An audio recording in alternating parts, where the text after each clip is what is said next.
Uma pesquisa do Ministério da Saúde está investigando a saúde e nutrição de crianças de até 6 anos, visitando 15 mil famílias em todo o país para produzir um retrato atualizado da nutrição infantil no país. A pesquisa está acontecendo desde o dia 29 de abril e, enquanto os resultados não são publicados, nós vamos conversar agora com a nutricionista pediátrica Cristiane de Deus, conhecida como a Tia Cris, para falar sobre a importância de uma boa alimentação e nutrição infantil.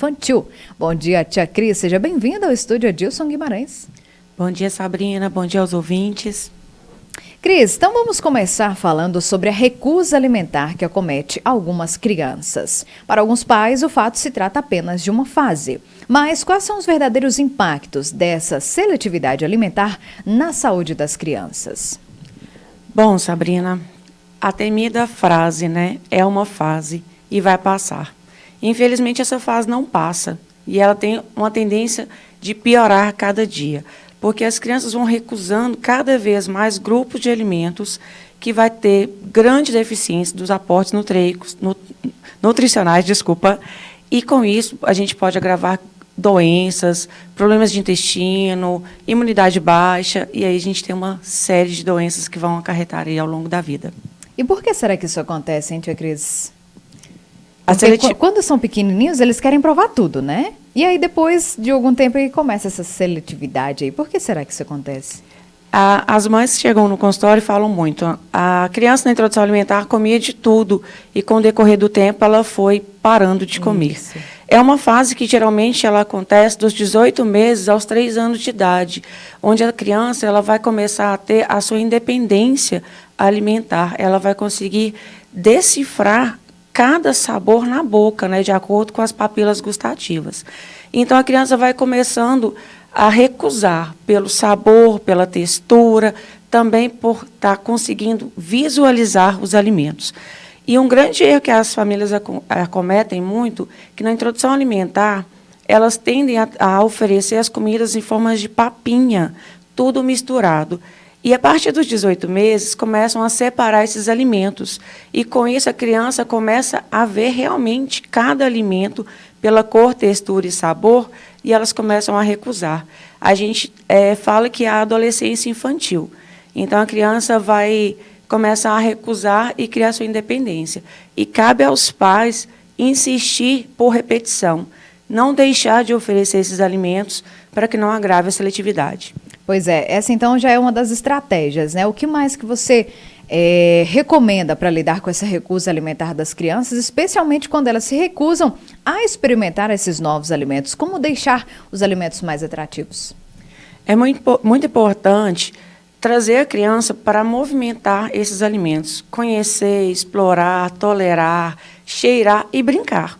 A criança, quando ela tem um contato direto com os alimentos, ela tende a desenvolver os 5 sentidos. E desenvolvendo bem os 5 sentidos, Sabrina, elas vão ter menos recusa. Então, uma das estratégias é levar sempre aos hortifrutis, aos supermercados, trazer a criança para lavar os alimentos, guardar, manipular, ajudar nas receitas mesmo. E fazendo receitas é uma forma divertida da gente aproximar esses alimentos e trazer uma interação entre os pais e a criança. E, com isso, a gente pode trazer formas diferentes de apresentação. Quando a gente fala assim, formas diferentes de apresentação e se tornar mais atrativo, as pessoas tendem a imaginar aqueles pratos desenhados com bichinhos, né, palhacinhos, e não é isso que a criança espera. A criança espera ter o contato mesmo, e, às vezes, um alimento apresentado de uma forma de palitinhos, ela não vai gostar, mas se você cortar em quadradinhos, vai ser mais aceitável, né? Vai ser mais tolerável. E quais são os sinais que indicam que a recusa alimentar de uma criança pode ser um problema sério que necessita de intervenção profissional? Quando a criança começa a recusar determinados grupos de alimentos, ou começa a selecionar por cores, por textura, ou até mesmo por forma de apresentação. Chega muito caso lá para você assim? Muito, Sabrina, muito, muito.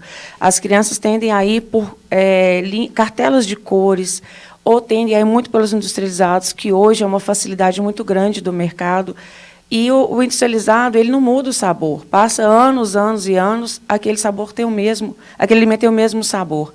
E já o alimento preparado em casa, o alimento in natura, cada vez que você faz, ele tem uma apresentação diferente.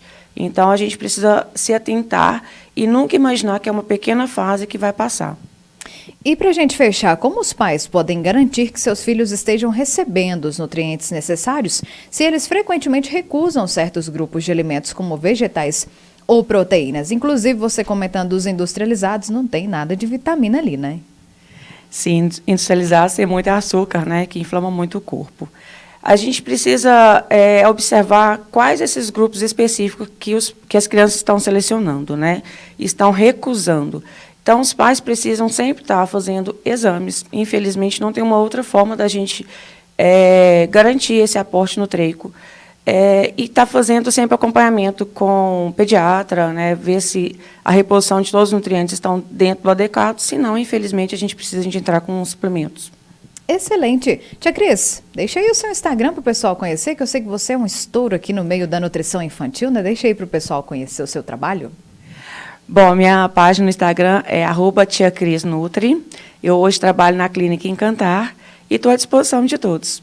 Excelente. Muito obrigada, então, pela sua participação, Tia Cris. Os esclarecimentos foram muito úteis e queremos sempre ter você aqui para tratar também de outros assuntos referente à nutrição pediátrica aqui no estúdio Edilson Guimarães. Uma ótima semana, viu? Muito obrigada, Sabrina, e contem comigo, estou à disposição sempre.